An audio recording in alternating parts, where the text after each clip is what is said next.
Members of the Congress, I have the high privilege and distinct honor of presenting to you the President of the United States.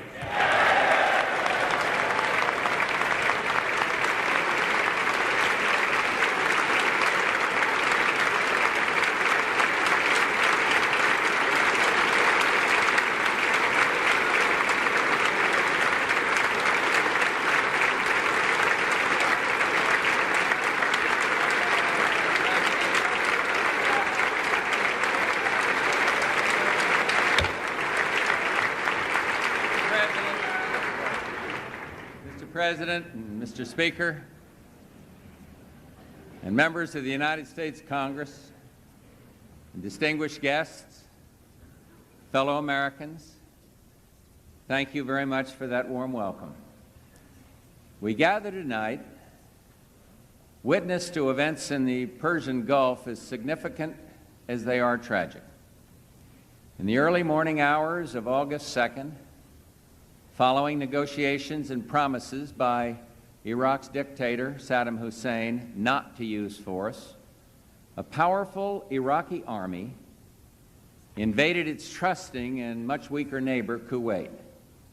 Within 3 days, 120,000 Iraqi troops with 850 tanks had poured into Kuwait and moved south to threaten Saudi Arabia.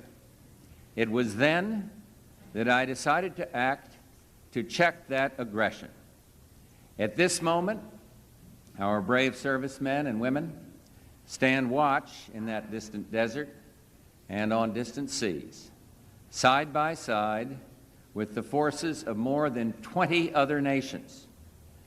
They are some of the finest men and women of the United States of America, and they're doing one terrific job.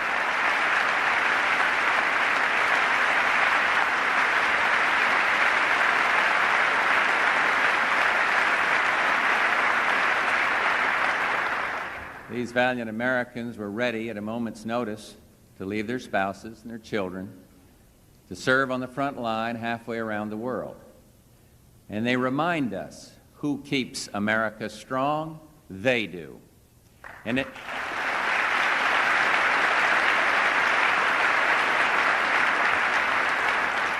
in the trying circumstances of the Gulf, the morale of our servicemen and women is excellent. In the face of danger, they are brave, they're well-trained, and dedicated. A soldier, Private First Class Wade Merritt of Knoxville, Tennessee, now stationed in Saudi Arabia, wrote his parents of his worries, his love of family, and his hope for peace. But Wade also wrote, "I am proud of my country and its firm stance against inhumane aggression. I am proud of my Army and its men. I am proud to serve my country." Well, let me just say, Wade, America is proud of you and is grateful to every soldier, sailor, Marine, and airman serving the cause of peace in the Persian Gulf.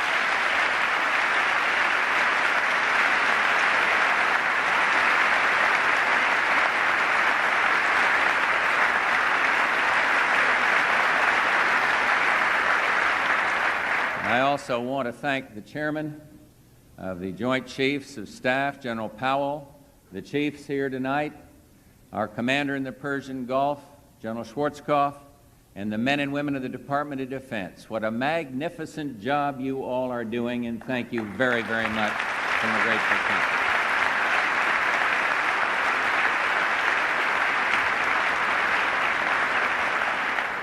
I wish I could say that their work is done, but we all know it's not. So if there ever was a time to put country before self and patriotism before party, the time is now. And let me thank all Americans, especially those here in this chamber tonight, for your support for our armed forces and for their mission. That support will be even more important in the days to come. So tonight, I want to talk to you about what's at stake what we must do together to defend civilized values around the world and maintain our economic strength at home. Our objectives in the Persian Gulf are clear, our goals defined and familiar. Iraq must withdraw from Kuwait completely, immediately, and without condition.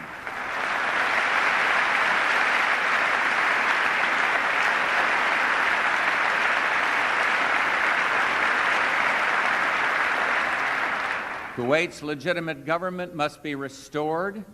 The security and stability of the Persian Gulf must be assured, and American citizens abroad must be protected.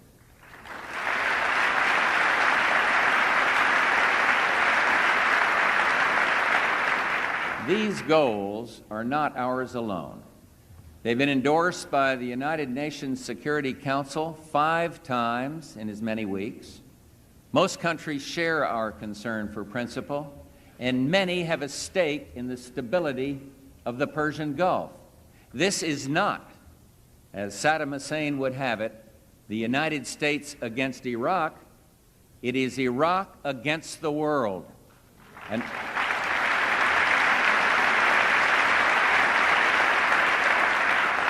as you know, I've just returned from a very productive meeting with Soviet President Gorbachev, and I am pleased that we are working together to build a new relationship. In Helsinki, our joint statement affirmed to the world our shared resolve to counter Iraq's threat to peace. Let me quote, "We are united in the belief that Iraq's aggression must not be tolerated. No peaceful international order is possible if larger states can devour their smaller neighbors. Clearly, no longer can a dictator count on East-West confrontation to stymie concerted United Nations action against aggression."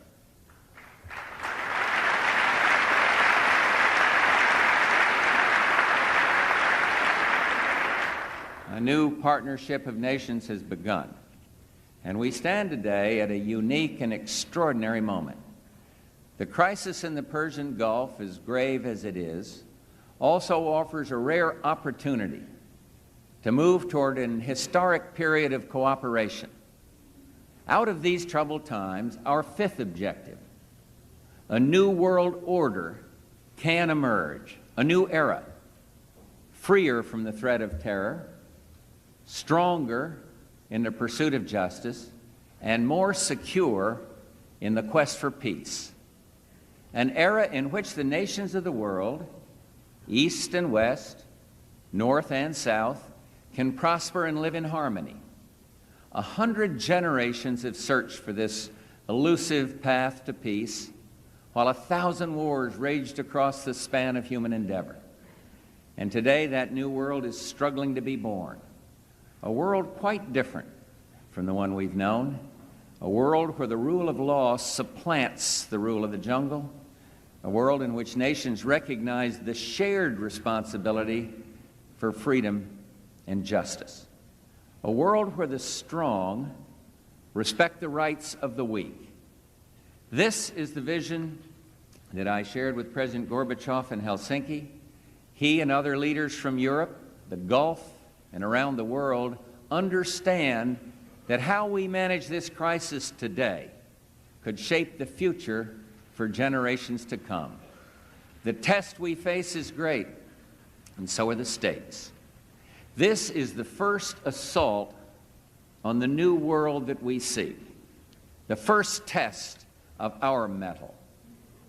Had we not responded to this first provocation with clarity of purpose, if we do not continue to demonstrate our determination, it would be a signal to actual and potential despots around the world.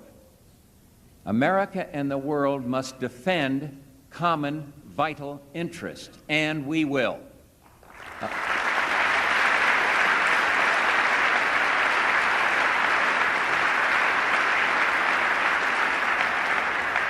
America and the world must support the rule of law, and we will.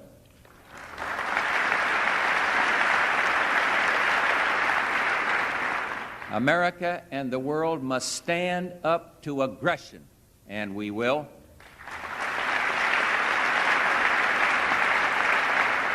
And one thing more, in the pursuit of these goals, America will not be intimidated.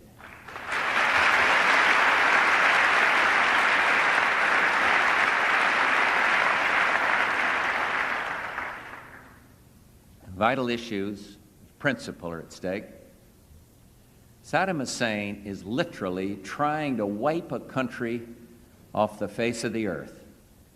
We do not exaggerate, nor do we exaggerate when we say Saddam Hussein will fail.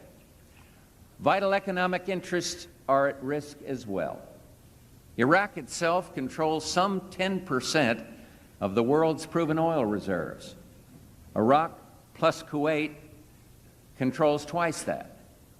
And Iraq, permitted to swallow Kuwait, would have the economic and military power, as well as the arrogance, to intimidate and coerce its neighbors, neighbors who control the lion's share of the world's remaining oil reserves. We cannot permit a resource so vital to be dominated by one so ruthless, and we won't.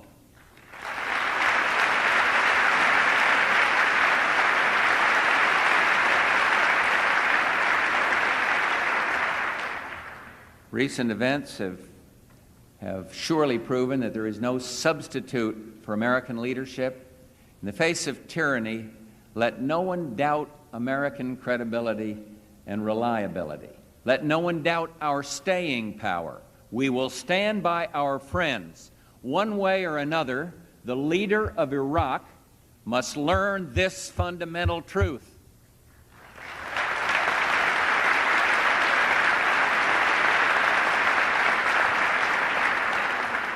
From the outset, acting hand in hand with others, we've sought to fashion the broadest possible international response to Iraq's aggression. The level of world cooperation and condemnation of Iraq is unprecedented. Armed forces from countries spanning 4 continents are there at the request of King Fahd of Saudi Arabia to deter and, if need be, to defend against attack. Muslims and non-Muslims, Arabs and non-Arabs, soldiers from many nations stand shoulder to shoulder, resolute against Saddam Hussein's ambitions. And we can now point to 5 United Nations Security Council resolutions that condemn Iraq's aggression. They call for Iraq's immediate and unconditional withdrawal, the restoration of Kuwait's legitimate government, and categorically reject Iraq's cynical and self-serving attempt to annex Kuwait. Finally, the United Nations has demanded the release of all foreign nationals held hostage against their will and in contravention of international law. It's a mockery of human decency to call these people guests. They are hostages, and the whole world knows it.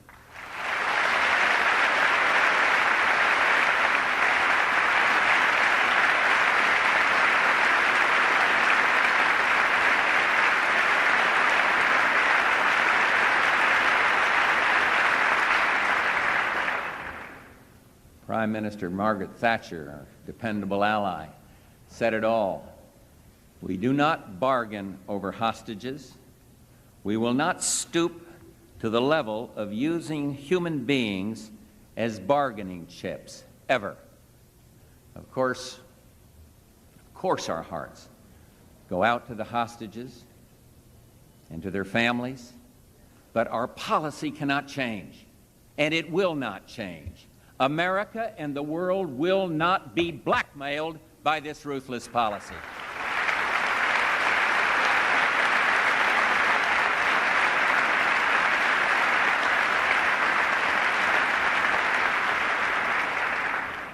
We're now in sight of a United Nations that performs as envisioned by its founders. We owe much to the outstanding leadership of Secretary General Javier Pérez de Cuellar. The United Nations is backing up its words with action. The Security Council has imposed mandatory economic sanctions on Iraq, designed to force Iraq to relinquish the spoils of its illegal conquest. The Security Council has also taken the decisive step of authorizing the use of all means necessary to ensure compliance with these sanctions. Together with our friends and allies, ships of the United States Navy are today patrolling Mideast waters, and they've already intercepted more than 700 ships to enforce the sanctions. 3 regional leaders I spoke with just yesterday told me that these sanctions are working. Iraq is feeling the heat. We continue to hope that Iraq's leaders will recalculate just what their aggression has cost them. They are cut off from world trade, unable to sell their oil, and only a tiny fraction of goods gets through. The communique with President Gorbachev made mention of what happens when the embargo is so effective that children of Iraq literally need milk or the sick truly need medicine. Then, under strict international supervision that guarantees the proper destination, then food will be permitted. At home, the material cost of our leadership can be steep. And that's why Secretary of State Baker and Treasury Secretary Brady have met with many world leaders to underscore that the burden of this collective effort must be shared, and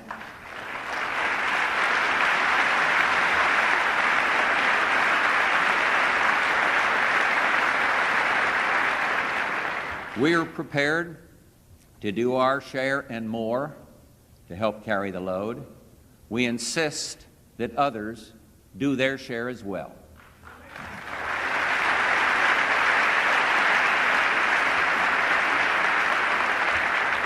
The response of most of our friends and allies has been good. To help defray costs, the leaders of Saudi Arabia, Kuwait, and the UAE, the United Arab Emirates, have pledged to provide our deployed troops with all the food and fuel they need, and generous assistance will also be provided to stalwart frontline nations such as Turkey and Egypt. And I'm also heartened to report that this international response extends to the neediest victims of this conflict, those refugees. For our part, we've contributed $28 million for relief efforts, and this is but a portion of what is needed. I commend in particular Saudi Arabia, Japan, and several European nations who have joined us in this purely humanitarian effort. There's an energy-related cost to be borne as well. Oil-producing nations are already replacing lost Iraqi and Kuwaiti output. More than half of what was lost has been made up, and we're getting superb cooperation. If producers, including the United States, continue steps to expand oil and gas production, we can stabilize prices and guarantee against hardship. Additionally, we and several of our allies always have the option to extract oil from our strategic petroleum reserves if conditions warrant. As I've pointed out before, conservation efforts are essential to keep our energy needs as low as possible.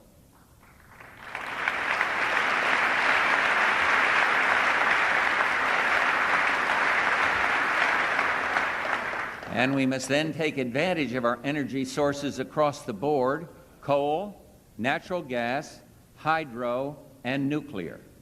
Our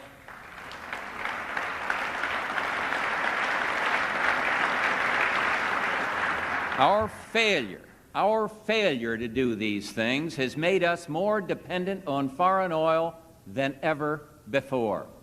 And finally, let no one even contemplate profiteering from this crisis. We will not have it.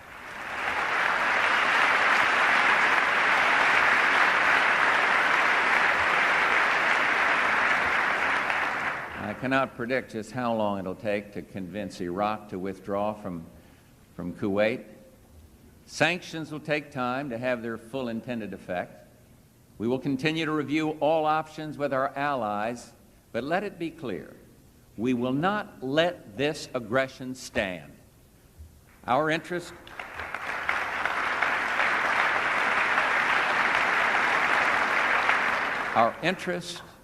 our involvement in the Gulf is not transitory.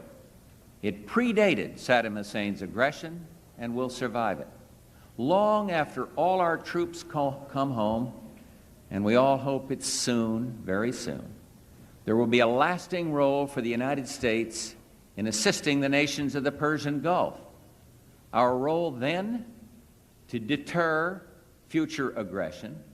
Our role is to help our friends in their own self-defense, and something else, to curb the proliferation of chemical, biological, ballistic missile, and above all, nuclear technologies.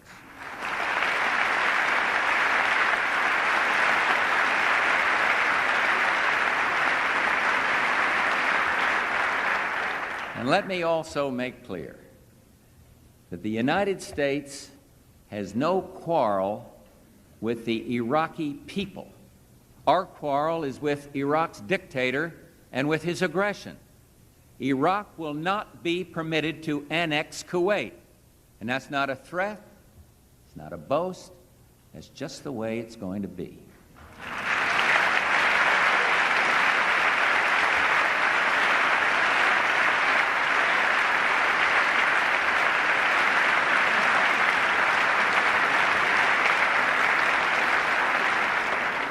Our ability to function effectively as a great power abroad depends on how we conduct ourselves at home. Our economy, our armed forces, our energy dependence, and our cohesion all determine whether we can help our friends and stand up to our foes. For America to lead, America must remain strong and vital. Our world leadership and domestic strength are mutual and reinforcing. A woven piece, strongly bound as old glory. To revitalize our leadership capacity, we must address our budget deficit, not after Election Day or next year, but now.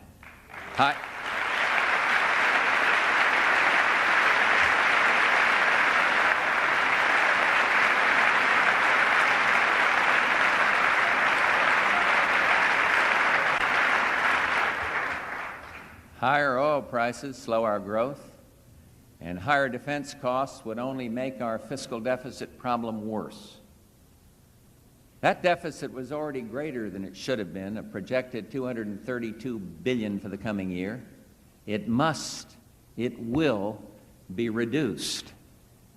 To my friends in Congress, together we must act this very month, before the next fiscal year begins on October 1st, to get America's economic house in order.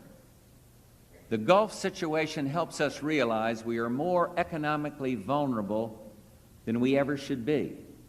Americans must never again enter any crisis, economic or military, with an excessive dependence on foreign oil and an excessive burden of federal debt.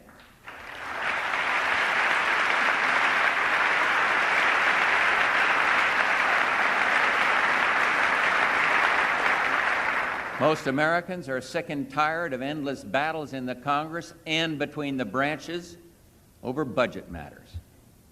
It is high time we pulled together and get the job done right. And it's up to us to straighten this out. And the job has four basic parts. First, the Congress should this month, within a budget agreement, enact growth-oriented tax measures to help avoid recession in the short term and to increase savings, investment, productivity, and competitiveness for the longer term.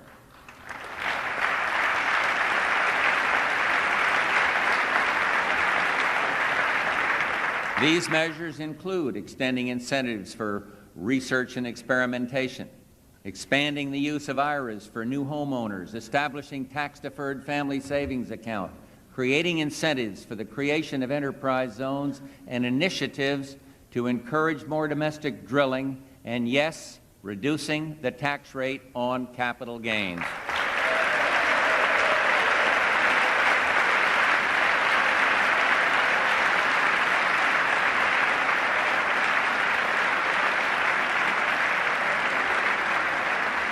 And second, the Congress should this month enact a prudent multi-year defense program, one that reflects not only the improvement in East-West relations, but our broader responsibilities to deal with the continuing risks of outlaw action and regional conflict, even with our obligations in the Gulf. A sound defense budget can have some reduction in real terms, and we are prepared to accept that. But to go beyond such levels, where cutting defense would threaten our vital margin of safety, is something I will never accept.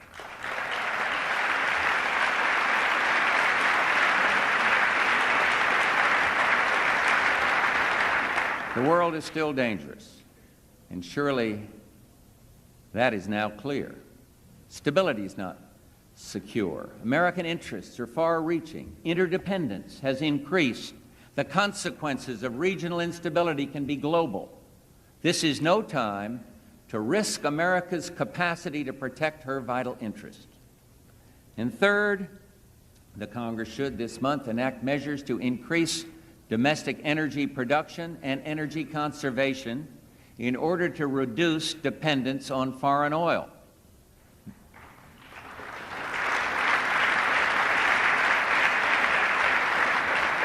These measures should include my proposals to increase incentives for domestic oil and gas exploration, fuel switching, and to accelerate the development of the Alaskan energy resources without damage to wildlife.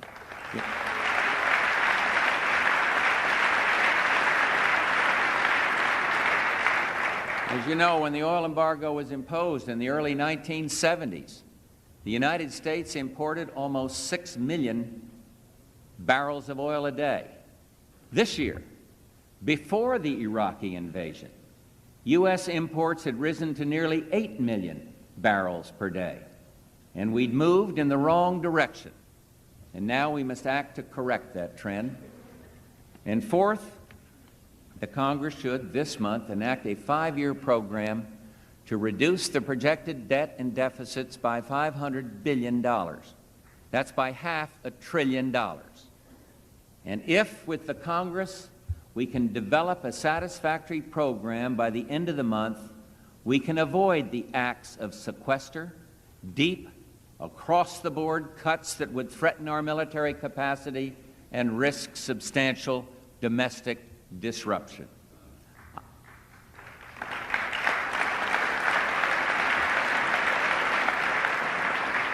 I want to be able to tell the American people that we have truly solved the deficit problem. And for me to do that, a budget agreement must meet these tests. It must include the measures I've recommended to increase economic growth and reduce dependence on foreign oil. It must be fair. All should contribute, but the burden should not be excessive for any one group or programs or people. It must address the growth of government's hidden liabilities. It must reform the budget process, and further, it must be real.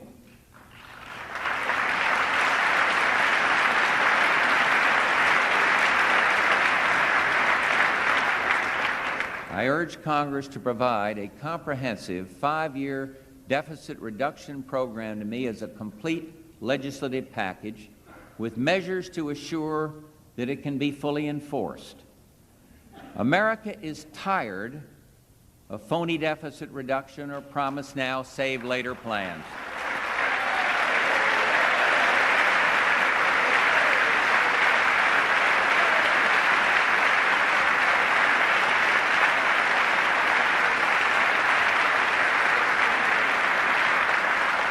It is time for a program that is credible and real.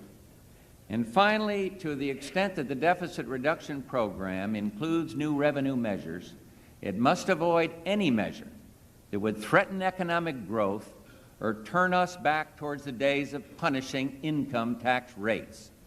And that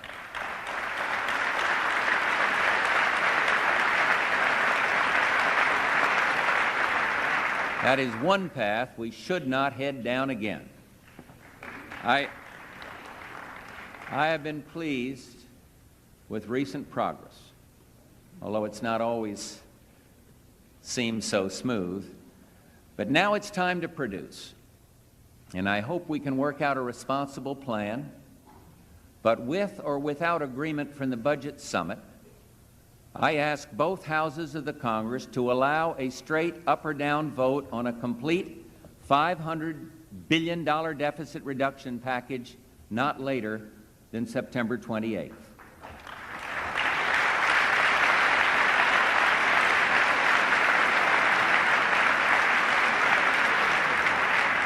And if the Congress cannot get me a budget, then Americans will have to face a tough mandated sequester. I'm hopeful, in fact, I'm confident that the Congress will do what it should, and I can assure you that we, in the executive branch, will do our part. In the final analysis, our ability to meet our responsibilities abroad depends upon political will and consensus at home. It's never easy in democracies, where we govern only with the consent of the governed. And although free people in a free society are bound to have their differences, Americans traditionally come together in times of adversity and challenge. Once again, Americans have stepped forward to share a tearful goodbye with their families before leaving for a strange and distant shore. At this very moment, they serve together with Arabs, Europeans, Asians, and Africans in defense of principle and the dream of a new world order. And that's why they sweat and toil in the sand and the heat and the sun. And if they can come together under such adversity, if old adversaries like the Soviet Union and the United States can work in common cause, then surely we, who were so fortunate to be in this great chamber, Democrats, Republicans, liberals, conservatives, can come together to fulfill our responsibilities here. Thank you, good night, and God bless the United States of America.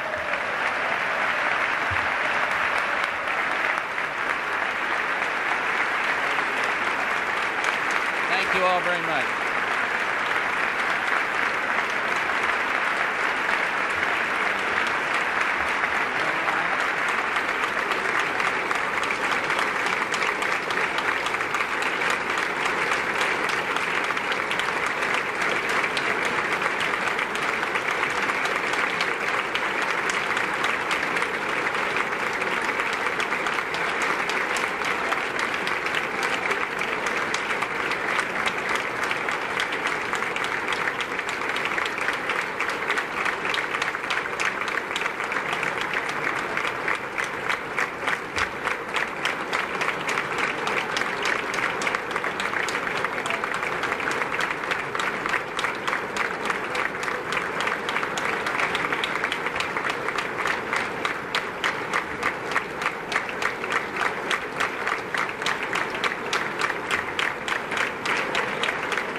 Live picture of the House floor where the President just finished his address to the nation. And we're awaiting the Democratic response by House Majority Leader Richard Gephardt, expected momentarily in a minute or two. Following his address, which will not be before an audience, which means there will be no interruption for applause, we will come back to our studios and open the phones up to get your response to the President's address and then Mr. Gephardt's remarks. Congressman Gephardt is expected to speak for approximately 10 minutes. It's the third time in his presidency that the President has been to this chamber to address the nation, once with a budget message early in his term in 1989, then a State of the Union message earlier this year, and now this special address about the situation in the Gulf. Members of the Senate and the House filing out of the House chamber. Tonight's session did not include, by the way, the Supreme Court of the United States. We normally see them when the President addresses the group in the State of the Union message. Again, open phones here on C-SPAN following